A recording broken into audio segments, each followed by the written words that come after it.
Jobe Watson, the captain of Essendon, is my special guest tonight. G'day, Jobe. Eddie, hi. Mate, you played in the big game last night. One of the most boring things in football is when talkback callers or journalists start talking about sharing these big games. The Bombers and the Tigers, the significance of red, black and yellow being the Indigenous colours and building it up to an 80,000 game, regardless of where the team's on the ladder. It was just a wonderful expression of what football in Indigenous Australia is all about.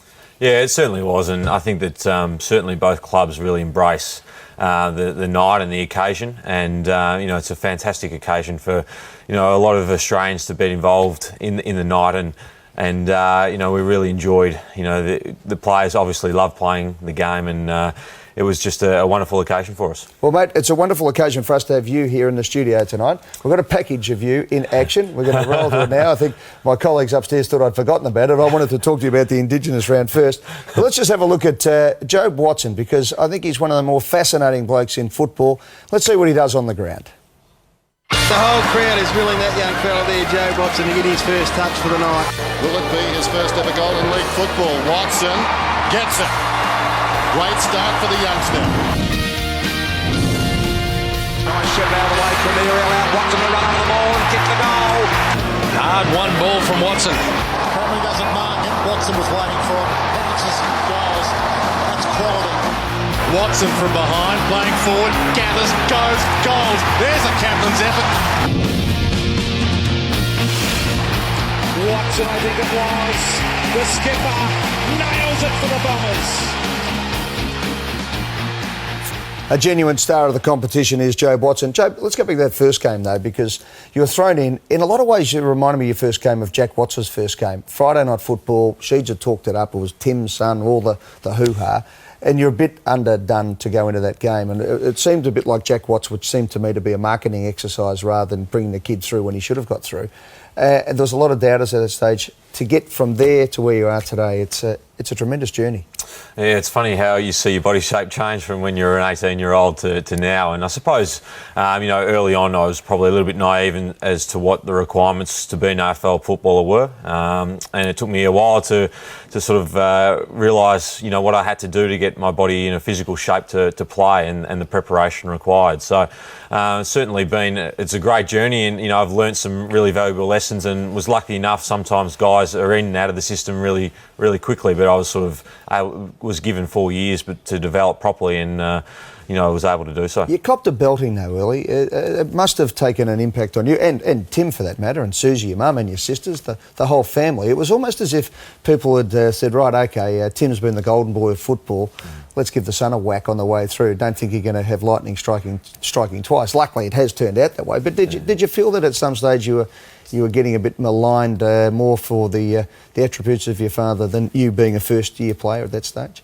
Well, I think it's a natural thing for people to compare, and that's sort of just something that comes with the surname, really. I think that when you're in a family environment, certainly I didn't have any pressure from home, and that was the environment that I spent a lot of time in, and certainly the football club didn't really, there wasn't sort of that extra pressure. It was an external factor, and, you just sort of insulate yourself and listen to the people whose opinion really matter to you, and I tried to do that, and it took me a little bit longer than what I probably would have liked, but looking back I learned some really valuable lessons on how to prepare and how to push yourself to be a better player. Well, we'll get all the father-son stuff out of the way nice and early. I want to talk to you about the Bombers, but on that very fateful Friday night game, your first ever game, I threw to this package on Friday night football. Let's have a look at Tim and Jobe together as father and son.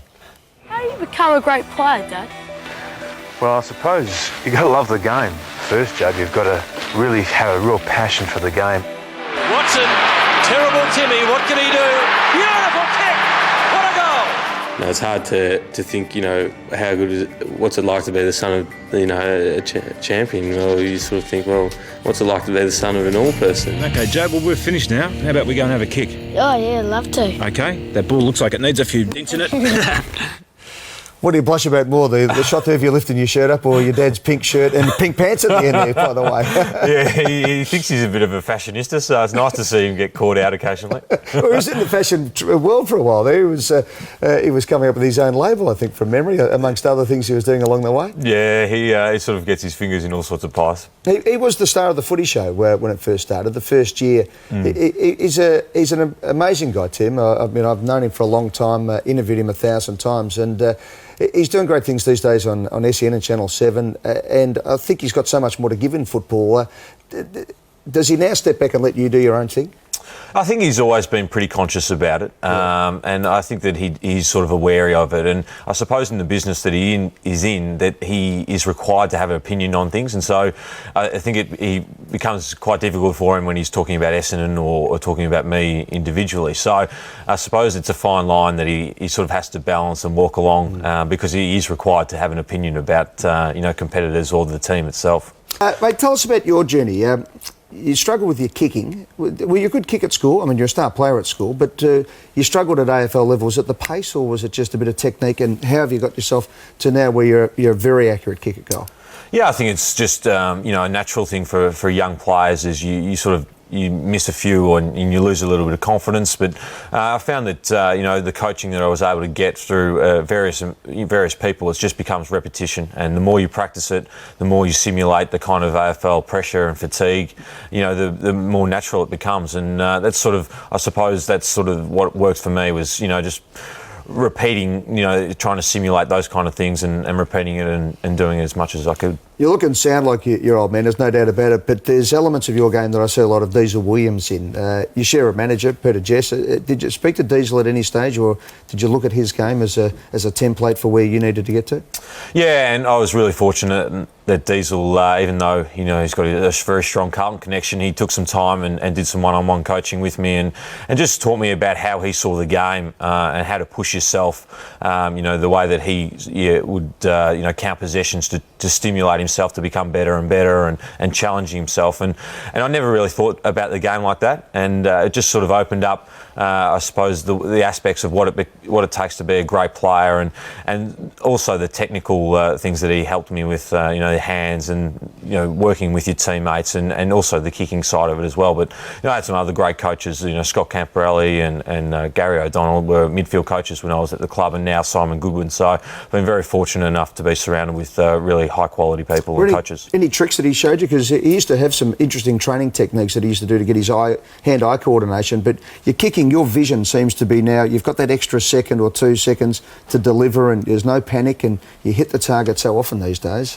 That's what reminds me of Greg Williams. Yeah, I suppose he sort of, the way that the ball's placed in your hand actually taught me how you can buy some time, and you can use the way the ball's positioned to change the angle of where you can deliver it, which we think just subtle things that he obviously had mastered in his craft, and was able to sort of give you a little thing that you didn't think would change a lot, but it actually creates and gives you that sort of illusion of a lot more time. The first time you used it in a game, can you tell us the subtlety of the angle? Yeah, it's just about placing the ball on your palm in a different way so that you can hit it. If the target's moving sort of behind your vision, then you can hit the ball sort of as they move behind you. So when you can do that, it just gives you sort of a 180-degree hit zone rather than limiting sort of a 90-degree. So instead of having the ball in your hand like that, it's sort of a flat, and you can hit the back of the ball like that. So just subtle things. The first time it came off, you go, wow, I've got the key to the kingdom. I did. I thought, I know what he's talking about now. Harry Potter's wand all of a sudden. Tim, not tell you that one? No. I think Diesel is the expert of that. Well, see, Tim was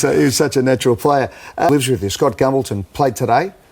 Went well too, apparently. Yeah, he did, and I think the people who saw him play was noticeable in his body shape and how it's changed, and now looks like a physically strong player who's capable of withstanding sort of a centre half forward type of role. And for him, it's going to be a slow process. He only played a half this week, but he'll naturally move up, and he's certainly a guy who was taken number 2 draft pick. Can certainly play. It's just hopefully getting his body right and staying right. If he comes good, it's a bonus now, isn't it? That's right. Hey, the pecking order. You're the captain and Essendon royalty. The coach is Essendon royalty. His grandfather's name's on the stand, and Bomber, of course, a 3-time premiership champion. And who's the boss? I'll just roll some video here and just see who would ever get away with this. Watch James Hird at the front and watch Bomber Thompson opening a can of Coke behind him here.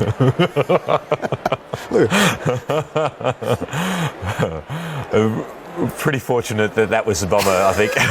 He's looked around, have a look, he's meant to explain. It's Bomber.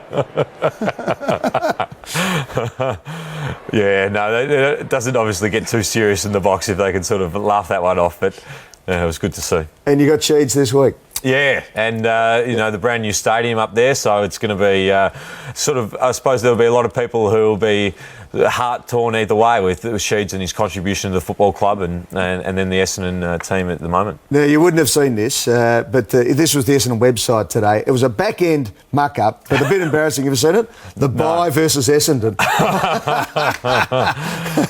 It was removed immediately. I think it was on for about 20 minutes, and apparently what happened was that they didn't have the Greater Western Sydney symbol, and Bye comes up as the default mechanism. Right. So no one at the club did it to be smart, Alex, or anything else. But do you reckon Sheeds will have that? I'm sure that'll be in the handout come before the game. Good stuff, mate. Hey, thanks for joining us on the show. It's been a pleasure. It's great to see you get to where you've got to in your career, which is only in the middle stage. You've got plenty to go. But to see you get through, it's been fantastic. Before you go, mate, we've got a couple of tweets here that have come through on EMT. We'll whack them up. There we go. Oh, from Andrew Welsh. Do you feel guilty that younger university mates do the work for group projects, but you take the credit? That's true, actually. I'm back at uni and I'm probably 10 years older than anyone else in my tutorial. So the group assignment was sort of a gen... I'm not sure what generation they are, but I'm Gen Y. But I didn't do a whole lot of work, but I got the credit anyway. What are you studying? I'm at Melbourne Uni doing principles of marketing. So enjoying what'll that get you in the end? Not 100% sure. I might be able to do some marketing once I finish. By the sounds of it, mate, you're the good captain down there as well. You're directing traffic. Get me a coffee, do my homework. I'll get your ticket to the footy. Mate, it's all happening for you. Terrific. You deserve it too, Jobe. Good Thanks very much for having me. Thanks, mate. Jobe Watson joining us on EMT. Still to come.